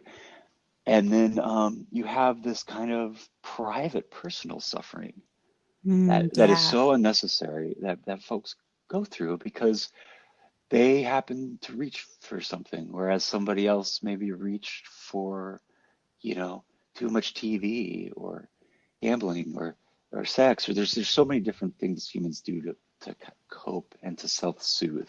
And I don't see drugs as any less valid or more harmful than any of those choices of distractions. Uh, it's just that when somebody does that, they should not have to suffer alone in this kind of this sense of shame that has just been generated within them, and the secrecy that then feeds more shame and feeds lies and more hiding. And that, gosh, if we could eradicate that at the beginning, that'd be so helpful. And the best way I can think to do that is just be willing to talk about it in a very non-biased and compassionate based way, and in a very factual way. Unfortunately, we live in a time when there is access to information more than ever. So there Yeah, are it's some excellent amazing, isn't it? databases, right? Yeah, it's Right, incredible. totally. We And never had Arrowwood when we were growing up, we never had like a whole bunch of different things. I mean, we had each or other, podcasts right? talking Like, about it. right, exactly. We'd like kick around like all the different, like Yeah. ideas, and we'd be like, well, I heard like if you do this, then this will happen. Like if you drink more orange juice, you'll have like a more incredible trip, or just like a lot of mythology. And I think you're right, Matthew. You really hit on something, which is like we live in a time of information, but it's really about what are the good sources of information and how do you Mm, know that information is like something to be trusted, right? that's right. Yeah, that requires some discernment, and um, it's not all the information is not equal. And how can we best do that? I mean, how do we best find those centralized information sources and know that they're legit? Yeah, and then, I think also, that is kind of part of, I think, a harm reduction model or recovery that leads to success, right? Because just like a diet or something, like there's 1,000 ways to do that, but it's not whether or not like you put the effort in and do it, it's whether does it have results? Is it like effective? And is it something that's long lasting? And is it something that meaningfully will change your trajectory and I guess in turn change your life, right? Hmm. And so a lot of the models, they just prove that they only are successful for short periods of time, and then, people relapse or aren't able to stick with it. But I think, with some of these, with one of the things I think that if you know, do something that really actually helps change the way you look at the world and the way you look at yourself, then you have the opportunity for a more lasting change, right? A Hmm. real hope that this is something that you really can put behind you and really move forward into like a new place with yourself. Oh yeah, in the individualized template for personal growth, I think is something that's really important in this time. There's I do believe in the 12 steps are very solid and universal principles by which to live a good and accountable life. I completely agree with that. And but yet there's obviously, I mean, what is it, the success rate for recovery is something around 2% last I looked. And so there's obviously, a great space here of an approach or a model of recovery that's not in place, that people are struggling, I think, to fit in and to relate and to find something that works for them. And so I think we can start by just redefining what goals Okay. are in recovery. So yeah, I mean, a big part, the way I see it, is a big part of finding a new model of recovery that touches the most amount of people and has yields the most results is to, I think we have to redefine the markers of success. In the past, it was always, abstinence or not. Did you drink or use drugs or not? And there was one was you were doing it and the other you weren't. And I think time has borne out and shown that that also isn't totally, like, it's not a realistic template. I know it's saved a lot of lives. I mean, I really believe in the purposefulness of 12 steps. I'm so grateful it's there. And I would love to see it continue. But I see it needs to be built on. It needs to be evolved forward. And there are lots of different considerations and complexities now for the human in the 2020s working on, kicking drug or alcohol habits than there were when it was founded. There are universal things that have carried forward. I believe there are new considerations, and I would propose that one of those primary considerations is redefining the goal. So, what can we all agree on? There's a change or a degree of personal growth that an individual is wanting to call in. They're needing help to call in, right? That's the Yeah. common thing that brings everybody there, and it generally is a looping, you know, habit or chemical or alcohol that's got a grip on somebody, and it's feeling like they can't break out of it to be the person they want to be. Okay, so cool, we got that. So that's the goal then. What marker of self growth does the individual put forward? And let's keep the focus on that. If there happens to be drugs still involved or other drugs, as long as those markers are being achieved, let's not make that the first indicator of success. I think we need to be honest that it's in the still in play, but I don't see somebody's use especially changing use, if they break their heavy pattern and kind of still have other things mixed in, I don't see that as a failing. And I actually, I've seen a lot of examples where drug use for a time is very helpful. I mean, that may be scandalous to say, but it's, they have a place. People, we reach for them for reasons, and for a time, they serve their purposes. I think just the issue is all things external to you, and especially drugs, don't continue working after a while, and you have to be able to move on from them, and that's where a lot of people get hung up.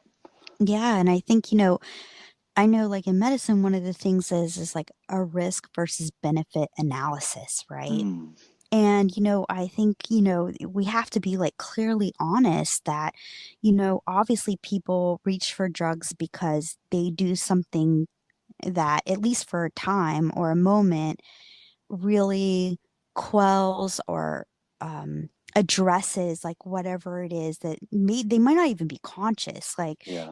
like I know like a lot of people that do opiates say that it made them feel really warm and it was the most at peace they've ever felt and they never felt that calm before, right? So there's something that's attractive that makes you, once you try it, want to try it again, right? Besides just like a propensity for addiction, there's something to that.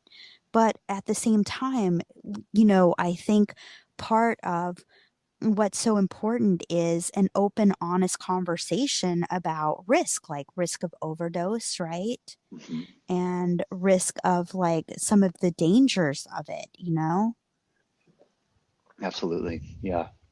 I'm one of the I think the leading voices and great elders in this movement that is underway with redefining recovery is Gabor Mate.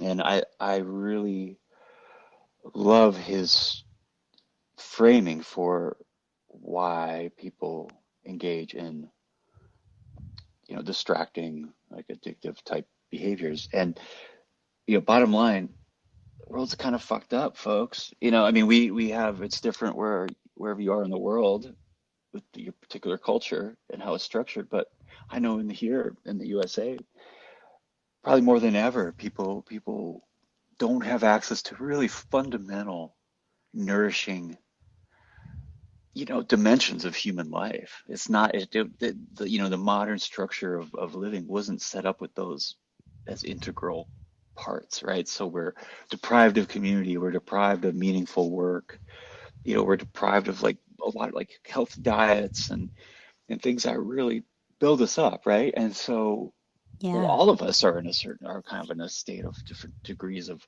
suffering and different degrees of of missing wholeness. And honestly, to respond, it's like if you're if you be in an insane world, you know that's a response that's very, it's good, like have some compassion for you. I mean, you're reaching for something to just feel like the best to be able to talk to the friends you want to talk to and have the energy to do the thing you want to do, and to not have that pain bubbling up into your day, so that you can function and be a good parent. Or it's at its nature, it's not a bad impulse. It's actually a very sensical response to the situation you find yourself in. It makes sense why people would be reaching for something to kind of pad the experience, because it's really, not always the most pleasant experience, and there's nothing wrong with that. Um, so you can't beat yourself up about that. And it's not really, as Gabor says, don't ask why the behavior, ask why the pain, why the pain. And you can't help but to have just compassion when you frame it that way, because we all to different degrees have a certain amount of pain in our lives, and we all deal with it in different ways. And we need to support each other in that, and just like I said, like you were saying, Laura, have just honest conversations about the things we are choosing to do that. And if we're happy with where we're at, Yeah, I mean, right. do something until you're over it, man. I mean, just seriously, do it until you don't want to anymore. And then that's when you may need a hand up.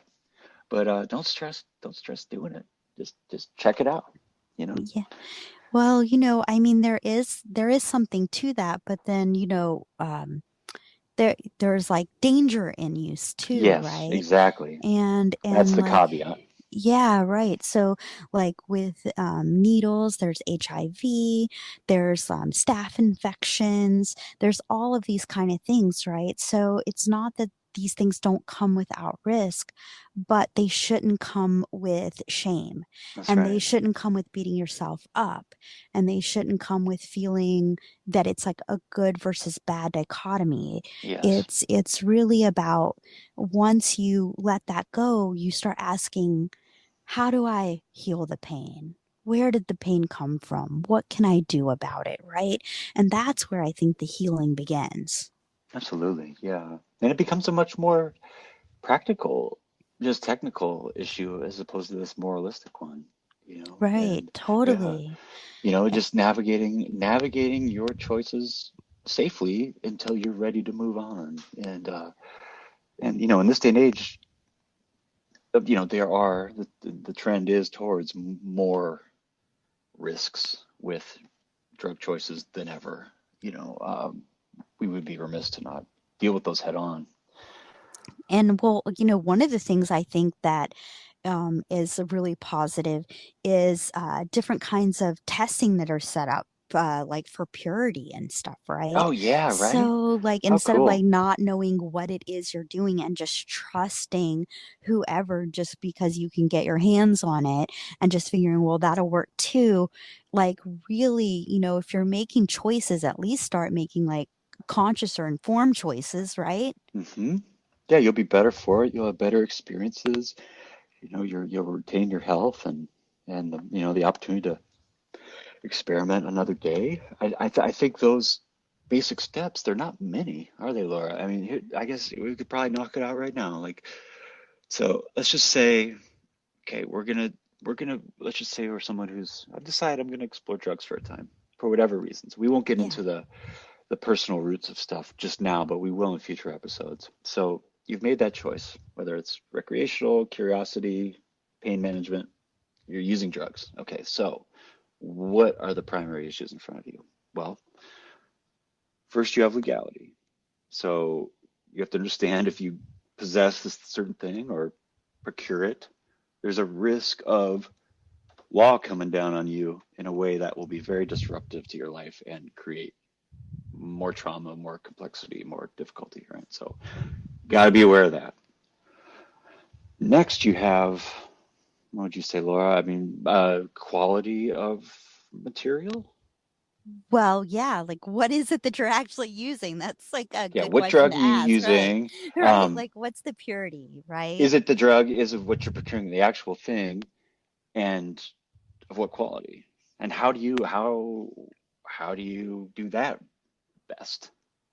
Well, so once you've decided what you want to explore, in the world of substances, and then you're familiar with the various risk stratification and the ins and outs and the various considerations for that substance, right?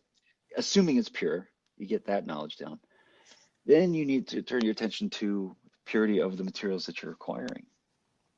And I would say there's probably more variety, more potential for contamination or improper manufacture or admixtures in circulation than ever before, unfortunately. And you have other drugs trickling through the whole stream that can kill you, absolutely, like fentanyl and its relatives. Um, but fortunately, in response to that, we have an unprecedented access to information online, as well as opportunities to test substances, which is a really cool development. I really want to support and encourage. And there are several groups doing it. Laura, you probably may know of some too but there's I think of Dance Safe was one of the Yeah, first ones offering on-site testing, at festivals and raves, right? yeah, Or providing test absolutely. kits, I should say. Yeah, they would like, you could just bring them up whatever it is you were thinking about doing, and they would at least let you know if that's what it was or not, right? So, I think it's like really important to actually know what it is you're taking, right? Because people call things whatever, right? Like, oh, don't worry, this is just this. But in reality, and I think some of these databases show it, they're often very, very often not what it is you think you're doing at all. Yeah. And there are a couple ways to tackle that, right? As the end user in an illicit market, taking someone's word for it isn't good enough. Neither is checking out your homie's reaction because Right. oh, Exactly. wait, Dave took it, man. He had a great time. That doesn't work because that is just so much individual reactions and sensitivities. It's complicated, people. It really requires your good thought, to do it well. But there are things like at-home test kits that are available. You can order those through Dance Safe. Those are basically like reagents that will tell you, it won't tell you the purity of what you have, or the quantity, but they will give you a positive identification if it is a certain substance. It'll turn a certain color. They're a good starting place, but they have limitations. So although I do encourage everyone to have a couple of those at home. And they're also fentanyl test kits. I don't know if you've seen those, Laura. They're really cool. They're like these test strips. I think they're a couple dollars each. You can get buy them in bulk. And these little paper strips that you just get a little bit of whatever into water or solution and drop it on the strip, and it'll show some lines if it's got any fentanyl in it. Got to have those these days. I really recommend those. And again, Dance Safe is a good place to go to order them. Beyond the at-home reagent type kind of cruder drug tests are actual places these days where you can submit anonymous samples. And it's so cool. Sometimes it's even hard for me to believe that this program's been around as long as it has. And a lot of people don't know about it. And it's a group called drugdata.org that Arrowwood has contracted with. And really what it is, it's this lab, and I believe in Sacramento.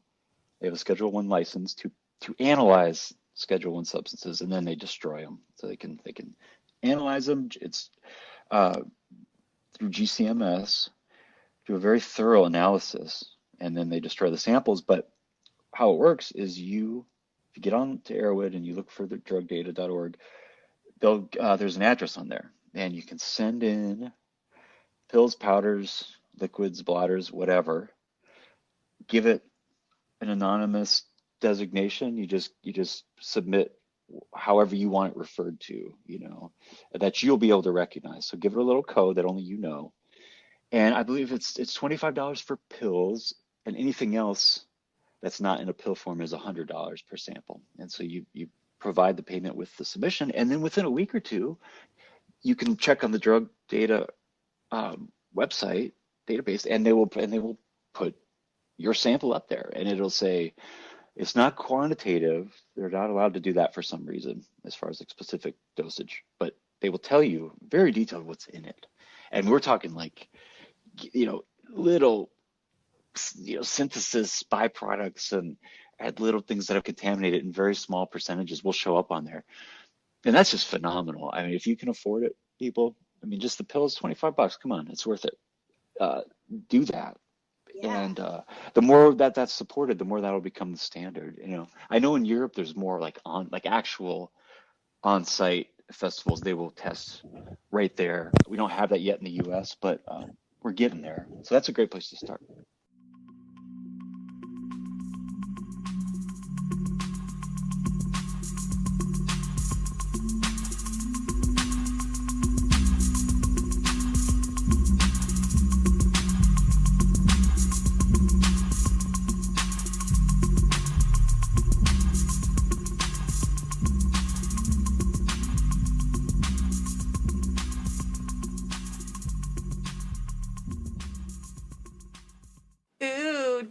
That's my shit.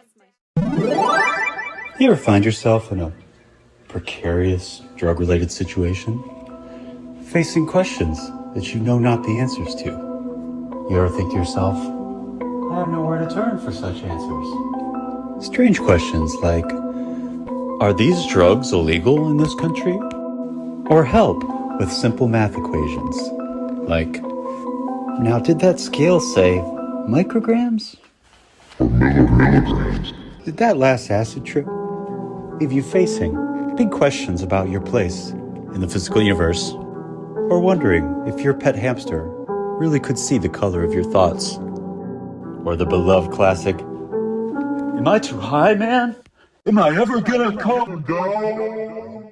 That's right. Call now for your opportunity to have your questions read on the air by our team of completely unprofessional, not trained, and likely very stoned drug experts. 1833, I am too high. Until then, put on some good music, relax, and breathe.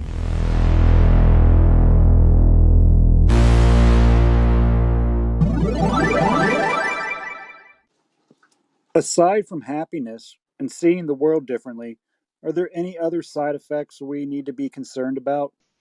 What do you think, Laura, when you hear that? Well, yeah, I definitely agree. Like, you can definitely see the world from like a better light, right? It absolutely is an opportunity to change how you see the world. And what do you think about as far as like the side effects, though? That was a really good question. Yeah, that's always good to ponder, huh, with whatever you're working with. Well, I think psychedelics are very unique as class of substances because they really do present very minimal overt physiological risks. There we'll just leave out some of the more exotic, newer analogs out of this discussion and just talk more generally. But like the classics, LSD, psilocybin, mescaline, DMT, physiologically are incredibly benign. I think there's some of they actually are literally some of the most non-toxic substances known. So you're not running into any physical issues given you don't have purity issues. However, I think for psychedelics, those are relatively minimal too. It's not that common to come across a street sample of a classic psychedelic that's heavily contaminated in such a way as to cause you lasting physical harm. So I don't think physical side effects are really in the dialogue. Now, psychological, emotional side effects, that opens up some interesting questions. The primary risk, if we're talking, risks and side effects, is harm or trauma psychologically to your overall equilibrium that can come from a very emotionally, psychologically destabilizing experience. And when you don't have a good set and setting, and those are real old school terms, we'll redefine them in case you're not aware of, but set is your internal setting, your emotional state when you go into the experience. Are you relaxed? Are you aggravated? Are you, have you slept? Are you, sorted and primed for exploration, or are you kind of in inner turmoil? And then the setting is your external literal environment that you're going to be having the experience in. Is it one of non-interruption and comfort and security and stillness, or is it one of chaos and unpredictability? And although there are no golden set rules that are totally predictable, the more you can refine the set and the setting to be ideal for your purposes, the more that's going to serve the overall positive outcome and not create undealt with, chaotic intrusions or traumas that were brought upon you by the inappropriate intensity of the experience, in a different setting, right? Because that's the thing, what you were saying. I mean, you don't have, a lot of times these experiences are very intense and otherworldly, and we don't have a context for them culturally. Yeah. But whether or not they ripple out in your life afterwards and create disturbances, or they create a deepened peace, has a lot to do with how well you are able to integrate what you just experienced into your world and life view from then out. Yeah, and I think like a lot of those kind of, pop culture accounts of people just going, off the rails and stuff, um, they just kind of become like common mythology because I think, people really don't have an ability to navigate what they're experiencing or really understand it. I think they just jump into it, and um, those horror stories that you hear of people having like psychotic or mental breakdowns, they are possible, but I think extremely rare compared to the mythology of it, right? And I do think that there are a certain kind of like underlying like mental illnesses that can create an extreme psychological distress. But luckily now, with a lot of these psychedelic therapies, there are therapists and clinics and people that can really help support you through that and determine if you're a good person to even try that route of therapy. The determining factor for that, I think, is universal, that we could really firmly agree upon as a rule, is if you have, and this is something that every new person who's seriously considering psychedelics really has to ask honestly and answer completely, is do you, in your family, in your relatives, in your bloodline, have known predispositions towards some of the more serious mental illnesses, such as schizophrenia, manic depressive, bipolar? If you find that you have any of that in your makeup, even if you're not actively touching upon any symptomology of those various disorders, know that psychedelics can and likely will bring about the manifestation of that latent mental illness. And so if you are that kind of person, you do yourself a favor and just know that psychedelics are not for you. It's not, those folks, psychedelics, not recommended at all. But for everyone else, I think mostly the adverse effects are pretty short-lived to a point, right? like if someone were to be experiencing something they would consider adverse, like they like a distressing headspace Right, or right, like a distressing headspace. It's like it's mm, really a lot of times I think can happen when you're triggered by a stressful event or something. But mm, often, sometimes I think those are the moments too that we're just kind of facing what challenges us and can be a healing experience, oh right? yeah, that stuff can be so valuable. Remember, it's not about having you're not getting into psychedelics because you want pleasure and fantasy. It's really unpacking your subconscious, and you have to have a willingness to ready for anything. You can be ready for anything. Think about that, and be willing and have the strength and bravery and conviction to whatever comes up. I don't, doesn't matter how painful it is or how joyous it is. You have to look at it straight on. And I think any issues or disturbances that could come as we call side effects would result from not engaging surfacing material.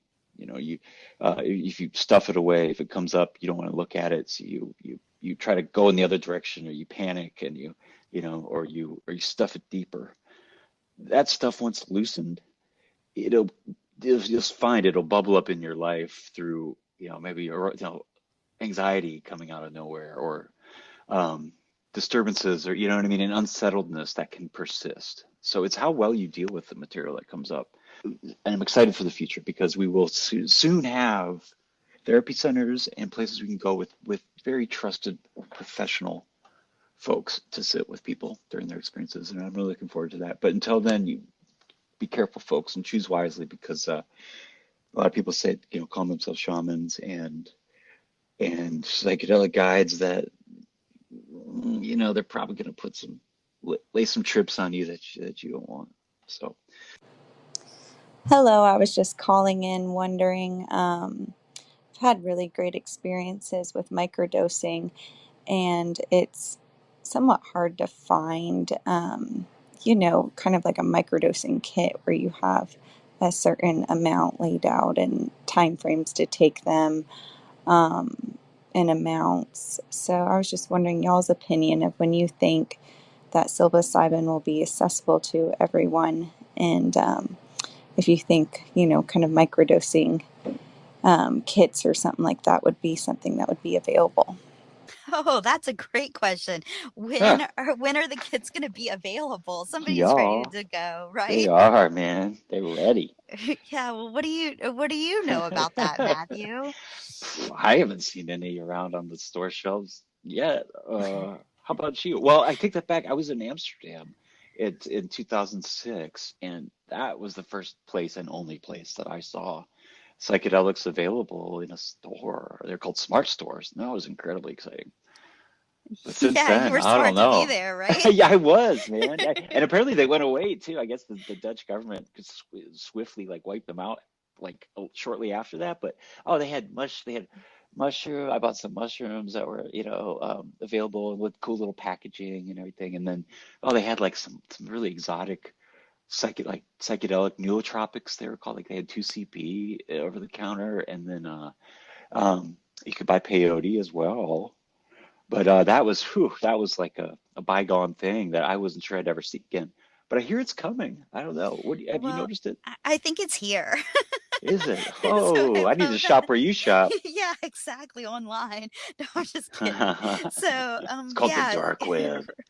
Well, no, Yeah. actually, like, I know some Canadian companies that are starting to, look at this, and they offer already ready-made kits, Far and out. Do you have to be in yeah, Canada to order it? what it is, it's really interesting. They're acid analogs. So it's like 1P Oh. LSD instead of like just LSD. And they're all about microdosing, right? So And so unscheduled analogs, would you say? yeah, so Oh. it's really interesting. And I um, think that, we're kind of just right at the edge of this, right? Yeah. And I think what we're really starting to see is more legal access to psychedelics and controlled substances, right? So, yeah, you might not be able to find all of these Hmm. things right at this moment, but they ask a really good question. What is like the time frame towards Yeah. legalization? And I think we already seen some of that, like Oakland and Denver, Oregon. Yeah. Santa Cruz. Right. And I just think like little by little these things are starting to become decriminalized, right? Yeah. What do you think the time frame is for like Wow. a whole, Huh. I like microdosing as like a normal part of everyday access for people? Oh man, what a wild, unpredictable thing to think about. I Yeah, have to say, I completely. really, I always kind of throw my hands in the air because I would have never guessed it would be already happening the way it has. Like it's taken on an exponential like growth curve of coming to the surface and becoming in the narrative and mainstream and accepted that I would never anticipated. I mean, don't you remember when we were in the earlier days, kind of, I just could barely, it seems such science fiction when I tried to imagine, I mean, honestly, even legal cannabis. I remember being in my Right. 20s or teen, right? Thinking about like a billboard with pot, like what, but yet here we are, and psychedelics are now becoming accepted. So, gosh, I mean, the way just based on the rate it's going, and not my own intuitive prediction, I'd say within a couple of years, it looks like Right. it's in pace for that. Yeah, I think, You too? it's because not only for like, harm reduction and recovery, or maybe even, psychosocial emotional challenges that we have, right? So like behavioral mental health issues. I think they're being explored um on a level that can help anyone, like for creativity, like to produce, like I don't know, like in Silicon Valley, to boost productivity. Like I think the concept of microdosing is becoming a little bit, for lack of a cheesier word, mainstream. Mm-hmm. Right? Yeah, right? And I think that is because the way that happens is twofold. One is that it works, right? So people are interested in things that work, right? Things that Yeah. actually really can deliver and actually can, support things that you might be challenged with, like your creativity, your endurance, your general wellness. And then the second component to that is, access to things like is it safe for people to use, and what are, will it be more of a benefit to society than a harm? And I think we're really changing that. Yeah, So the more that conversation changes, the shorter that time frame becomes. that's right. Yeah, yeah. And then we're in the process of gathering the data is happening on bigger levels. There's an app called microdose.me. Check it out, folks. And if is that something you're doing in your life and you want your experience to contribute to the kind of the group database, that's a great way to get involved. So yeah, for our caller, I would say don't hold your breath, but probably within a couple of years in the US, and you could always drive over to Canada because it's going on currently now Yeah. up there. And then, yeah, I think you brought up a really good point too. I think at the end of the day, will these kits be available and what are the time frames largely depends on the hard and amazing work that is going into current scientific exploration and research right now, right? Yeah, Yeah, and without that, the needle will never be moved, right? Like it's that's right. completely moving the needle is we actually have evidence to support some of the things that as humans we've historically known, right? It's like, okay, this is positive and this shows evidence that there's something beneficial that can come out of that, then that means there's a real opportunity to explore it further, right? And it's just amazing some of the new research and science that's coming out on this.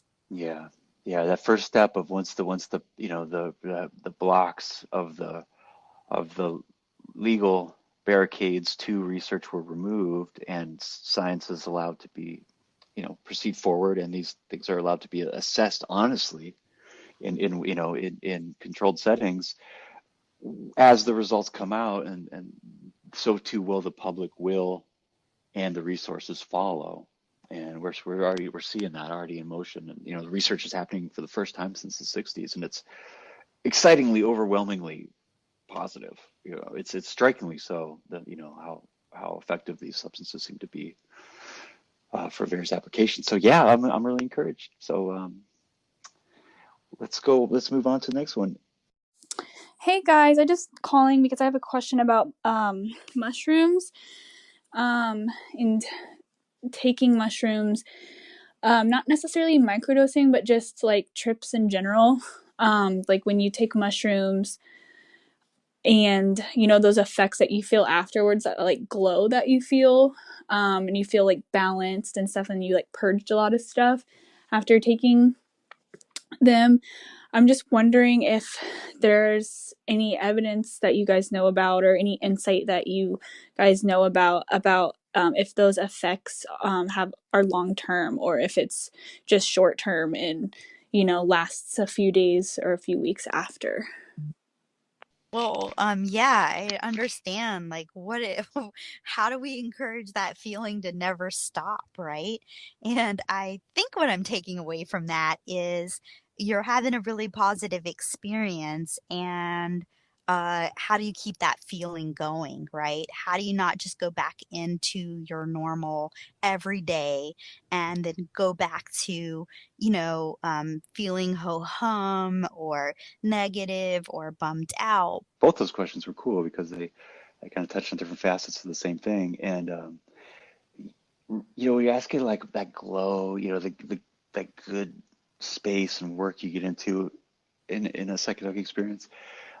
How enduring that is a lot to do with just the depth of the work and the clearing and the healing you do during the experience. I mean, here's the deal that we all have to deal with. There's no way around it. Is your brain is this incredible filtering, homogenization device. It has this running intrinsic program towards regaining equilibrium. So it's constantly taking novel input and familiarizing it and putting it in its place in a way that's predictable, that you can navigate.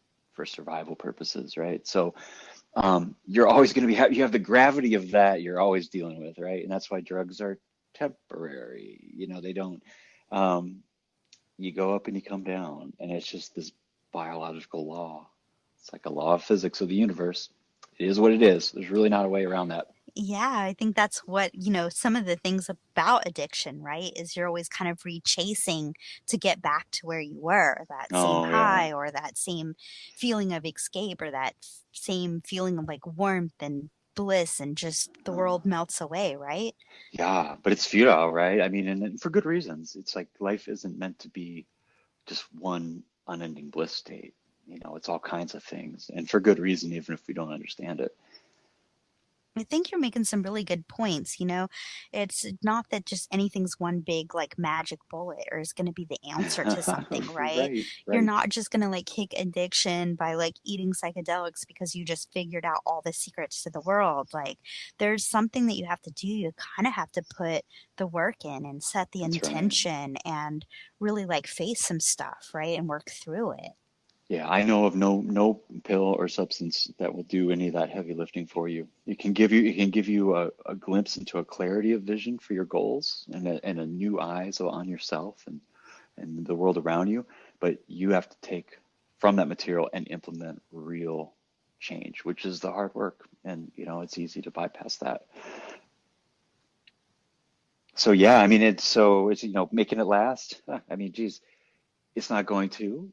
Um, Certainly how Well, much you're sleeping, sleep is like this incredible brain reset. It's amazing. I mean, how many times have gone to sleep like really high and like wake up just like baseline? It's incredible. It's like miraculous. You know what I'm talking about? yeah, Yeah, absolutely. isn't that something? And I was kind of thinking about what you said, and I was like, well, in a way, it's true, but in a way, I think it can kind of reset you Mm, and you can kind of have it last. So those are like the experiences that are going to like, last for a short time, right? Like some DMT or maybe like hours like LSD, right? But they do have this kind of ending and beginning like you're discussing, but mm. there's also this really amazing thing that your brain is capable of, right? And it's not just like, oh, I have a new idea about something. You can Oh yeah. actually reset those like neural pathways, right? Regrow whole new avenues of thought, right? Yeah, and the power in that is if you're resetting positive, right, pathways that bring on good feelings and bring on good thoughts and bring on a lot of positivity, you can really start to affect, depression, anxiety, and some of these things that go along with people that suffer from addiction, right? Yeah. Usually that, like you said, it's what is that pain underneath, right? And Mhm. for a lot of people, um, those kind of like challenges like depression and anxiety can be brought on by acute stuff, but they can also be something that people have struggled with for a really, really long time. That's right. Yeah. And but you have to follow it up with, I don't really know of a profound new pathway that's laid from a singular experience, right? It's like you have to meet it. Yeah. The potential is there. And what's exciting, one of the great gifts of psychedelics, personally, was showing me the relationship between how I thought, the thoughts I chose, the perspectives I chose, and the world around me. Because as my Mm, mind changed and my outlook changed, it seemed like the whole universe also changed. How does that right. work? I don't know, but it's a miraculous relationship to tune into and one that's very empowering. But it usually takes some follow, like it takes there's repetition. It takes will and discipline. You take these insights, these new ways of looking, and you have to kind of really get them to take root through repeated conscious choice, which is discipline and repetition. And good trained support too, right? Oh yeah, And so I think there's a lot of work that therapy in conjunction with psychedelics can really do because, honestly, oh, it's part of it's making it help it take root, right? With the follow right. through of therapy. Exactly, because if like psychedelics just could do all this work itself, well then everyone that came out of a rave would Would be like be changing society and be like right. amazing, right? Oh my gosh. And it's not to say that there's not some creativity and art and fun that come out of all of that, but like, really there's like, Great point. right, there's just like a combination of things that need to come into play. And I think at the end of that is really just, hey, be compassionate with yourself, be compassionate with others. Take away all of the like labels and things that are blocking your ability to just like accept the situation, look at it in a way that's more informative and more um, realistic or pragmatic. And then really from there you can really start to shift things. You can really start to like work towards, what can I do to do better? How can I make my life like more joyful? How can I be more happy? Because I think that at the end of the day is really what people are seeking, right? That's right. Yeah. Yeah. And reformulating your values moving forward and your lifestyle choices to be reflective of those insights you had at those peak experiences, it certainly helps them and that feeling and that vibration to ground and reverberate through your life. So, Right. Like, so it's not something that you have to do over and over and over again, right? A few experiences done well and done with the correct, you know, things around it can have like really lasting effects on how you see the world and profoundly change your life. that's right. That's right. But if you're looking for the same markers of intensity as evidence of it being there, you likely won't see it because your mind is going to mute that overt intensity of the peak and replace it with a more steady awareness, that you carry forward. The big highs and stuff are the brain is made to not make those last, and for good reason. So, well, that was fantastic. Gosh, I really, we had some great calls already, and I know this is my favorite part of the whole podcast, just this opportunity to interact with everybody out there. And we'll give it our best. You heard the disclaimer at the beginning, and I don't know, following my advice might not be a good idea, but we'll just be honest with you. And so we're going to go out with one of our musician friends. Something we hope to do more and more on this is play music of people we know and love and get it out there.